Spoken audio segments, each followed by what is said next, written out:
বিদেশ থেকে যেসব অতিথি বাংলাদেশে আসেন, বিভিন্ন রাষ্ট্র থেকে আসেন, তারা প্রধান বিরোধী দলীয় নেতার সঙ্গে কোনো সাক্ষাৎ করেন না। সাধারণ মানুষ কিভাবে দেখছেন? এই যে আমাদের প্রধান বিরোধী দল রওশন এরশাদ তো কোনো নেত্রী না, কারণ আমাদের কান্ট্রিতে আমরা দেখছি যে আইপিএল বিপিএল যদি ম্যাচ ফিক্সিং হয়, কারণ ওদের যদি শাস্তি হয়, কারণ রওশন এরশাদেরও এখানে দরকার, শাস্তি দরকার, কারণ তারা একটা পাতানোর করছে, ভোট করছে। এ তো ভার, একে তো বানানো হয়েছে একদম। এ তো একটা হাস্যকর, বিতর্কিত। বিদেশিরাও জানে যে এই নেত্রীর অবস্থাটা কি, বিদেশিরা জানে যে ওর কাছে যে কি শুনবে, কি নেত্রী এটা। ব্যাপারটা হচ্ছে যে উনি তো আসলে প্রধান বিরোধী দল হিসেবে এখানে ওইভাবে আসতে পারে নাই। তাদের জোটের একটা পার্ট আলাদা হয়ে মানে সমঝোতা আলোচনার মাধ্যমে তারা একটা প্রশাসনিক নির্বাচন দিয়ে বিরোধী দল সেজেছে। আসলে এটা গৃহপালিত জন্তু। আমি কোনো ভূমিকা দেখতেছি না।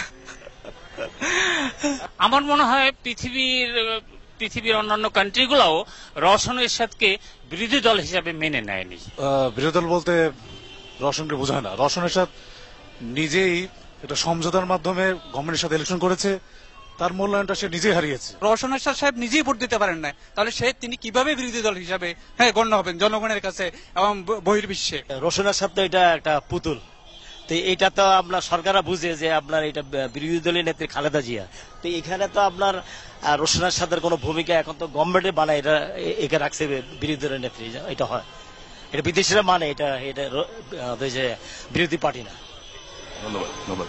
দর্শক, আপনারা শুনছিলেন সাধারণ মানুষের মতামত। সাধারণ মানুষ কিন্তু তাদের ভাবনাগুলো অসাধারণ, তাদের বিশ্লেষণ অনেক গভীর এবং সূক্ষ্ম।